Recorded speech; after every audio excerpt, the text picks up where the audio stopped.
Sobat Pendidikan, selamat datang di channel ini. Channel yang membahas tentang pendidikan, teknologi, bisnis digital, dan pembelajaran menarik lainnya. Kalau teman-teman suka video ini, jangan lupa like ya. Dan jangan lupa subscribe dan nyalakan notifikasinya. Dan jangan lupa untuk share ke teman-teman lainnya. Karena Belajar terus sangat menyenangkan. Perhatian, video ini dibuat untuk memudahkan kegiatan belajar mengajar. Silakan digunakan sebijak mungkin tanpa merubah atau mengganti konten video yang ada dalam video ini tanpa seizin channel ini. Selamat menyaksikan. Assalamualaikum warahmatullahi wabarakatuh. Kami dari kelompok 1. Izinkan kami untuk memperkenalkan diri kami terlebih dahulu. Nama saya Devi Kutrisha Putra. Saya Natasha dari absen 7. Saya Keisha Duriani dari absen 14. Kali ini kita akan melaksanakan survei untuk ke-6 jenis teknik foto. Simak yuk videonya. Dadah.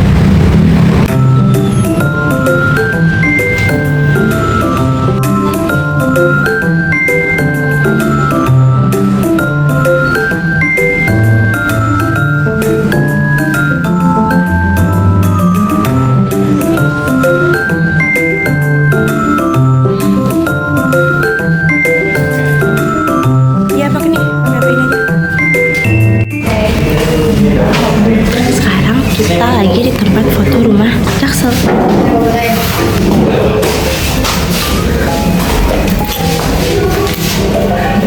Halo semuanya, jadi kali ini kita akan mewawancara salah satu fotografer di studio foto rumah. Di sini mau kenal dulu boleh? Dengan siapa? Nama saya Zaki. Nama Bang Zaki. Kalau gitu kita langsung aja kali ya ke pertanyaan yang pertama. Oke. Jadi yang pertanyaan pertama itu sebelum mengenai pengalaman abang dulu jadi fotografer itu tuh gimana sih awalnya mulanya? Kalau saya tuh mulai fotografer tuh dari 2019. Waktu itu zaman pandemi, saya kayak iseng-iseng aja mau foto. Awalnya sih hobi aja, nggak ada niat sampai ke mau jadi fotografer di suatu studio. Nah terus pada tahun 2023 saya magang lah di studio ini yang sebelumnya bukan nama ini. Lalu saya ditarik sama ownernya, namanya tuh Iqbal Indrawan sama Mas Bayu. Terus saya dididik sama dia selama kurang lebih 6-7 bulan. Terus saya jadi fotografer di sini.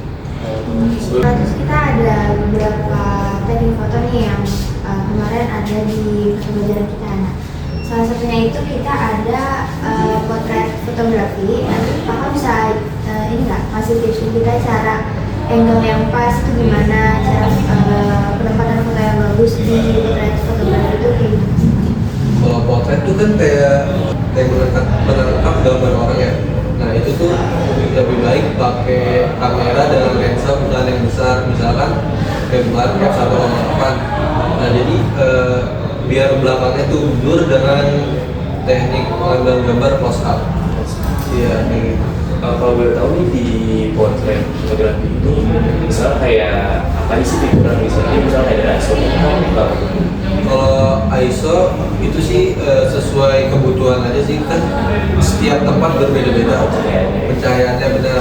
Kalau misalkan di outdoor kita ngelihat di waktu juga. Kalau misalkan potret fotografi bagusan tuh di pagi di antara jam 7 sampai jam 8, kalau sore jam 4 sampai jam 5 mungkin. Kalau di jam 12 ke atas cahaya matahari kan di atas kepala. Nah itu nggak bagus untuk mata. Jadi matanya kayak sipit gitu. Ya, berarti kalau aturan ISO dan sebagainya itu mesti ngikutin kondisi dan juga ya, waktunya juga. Mulai fotografi bisa dijelaskan gimana angle pengaturan atau yang Kalau setir kan kayak objek mati ya. Nah jadi itu sih menyesuaikan aja sih. Misalkan kan kalau setir kebanyakan kan di dalam ruangan. Kita bisa pakai lampu kayak gini contohnya, lampu studio. Jadi itu diatur aja sesuai kebutuhan juga sih. Kalau misalkan kan jenis lampu kan ada banyak, nggak semuanya ada kayak gini. Contohnya ada okta, terus itu ada balon, bisa dibilang biasanya anak-anak pada bilangnya balon. Terus ada strip juga. Semua itu ada fungsinya masing-masing sih.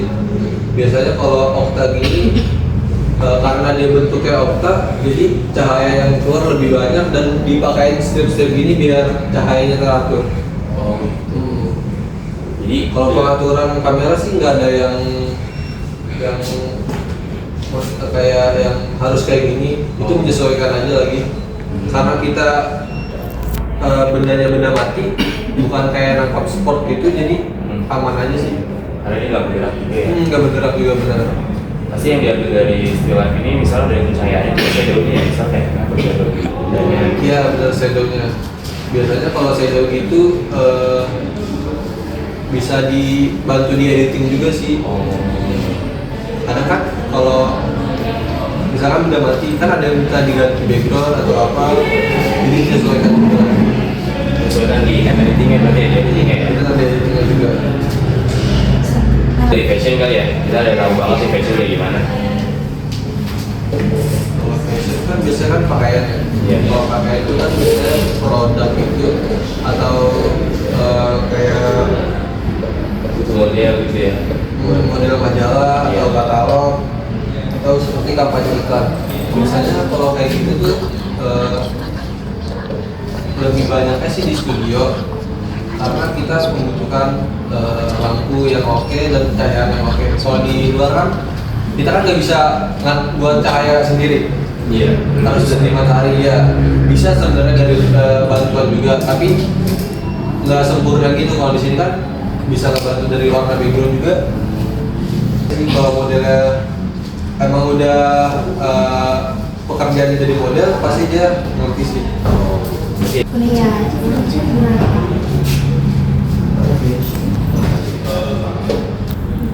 Megang. People photography itu kan kita membutuhkan objek ya, orang. Itu kita gimana? Kalau itu kayak kehidupan manusia kan, Iya. itu pasti di luar studio sih kebanyakan. Jadi itu bisa disebut juga kayak fotografi humas interest bisa dibilang kayak gitu. Nama lain. Karena kalau kayak gitu sih kita cuma nangkap momen aja sih. Momen ya? Iya, nangkap momen. Kita yang membahas tentang wedding photography. Kalau wedding kan lebih dibilang sih itu kan benar-benar momen ya, nggak bisa diulang sekali seumur hidup. Kita biasanya kalau kayak gitu harus butuh 2-3 fotografer sih. Kalau misalkan kalau mau foto wedding, soalnya momen itu kan nggak bisa diulang. Nah, misalkan di satu kamera file yang korup atau nggak bisa dipindahin, kan masih ada backup di kamera lain. Kalau teknik sih biasanya kita juga pakai flash eksternal, soalnya pencahayaannya kan kita nggak tahu di lapangan kayak gimana. Ya, Terus eksternal kayak begini ya. kayak gini atau flashlight tuh yang di atas ini. Oh, bisa ngenalin nggak fitur-fitur dari kamera nih yang wajib misalnya buat kita pelajari atau misalnya kita mau potret, mau foto. Kalau itu basicnya ya ada bisa dibilang segitiga exposure. Segitiga exposure. Udah tahu segitiga exposure? Sebelumnya udah dikasih tahu juga cuma belum dalam. Jadi di kamera tuh jadi di kamera tuh ada ISO, ini aperture, ini shutter speed. Nah ISO tuh diatur buat kayak gini. Nah kalau aperture tuh bisa dibilang bukaan kamera. Bukaan kamera tuh yang dimaksud yang di sini yang di lensa. Nah kalau shutter speed kecepatan penangkapan cahaya. Jadi semakin kecil dia angkanya, misalkan segini. Nah dia kecepatan penangkapan cahaya semakin lambat. Semakin lambat. Jadi Iya. cahaya masuk kurang gitu ya. Kayak gini. Tuh lebih lama. Kalau ini kan bisa lebih cepat. Kalau di atas sebentar, sorry. Di atas 60 ya. Kayak gitu kan bisa cepat. Kayak gitu. Oh. Jadi ini tuh kayak lebih delay gitu lah. Nilai pengambilan gambarnya ya. Bisa kayak kalau misalkan di bawah 50 tuh hasil fotonya kalau shaking kayak gini kayak ngeblur gitu nanti hasilnya. Untuk aperture itu gimana? Aperture tuh cuma bukaan kamera sih. Dia semakin besar. Nah hasil fotonya juga belakangnya bisa dibilang ngeblur, bokeh gitu. Nah semakin kecil, semakin kecil maka bakal nggak ngeblur objeknya sama background belakangnya. Berarti kayak kasarnya fokusnya ya? Bukan fokusnya nggak ngaruh sih. Jadi kayak Objek belakangnya ya? aja nggak terlalu kelihatan jadi ngeblur gitu. Tapi objek utamanya itu kelihatan jelas. Tetap jelas. Iya. Terima kasih atas kesempatannya Bang Jaki untuk mewawancarai soal jenis fotografi dan juga teknik dan alat-alat apa aja sih yang dibutuhkan dalam 6 jenis fotografi yang tadi sudah kita tanyakan.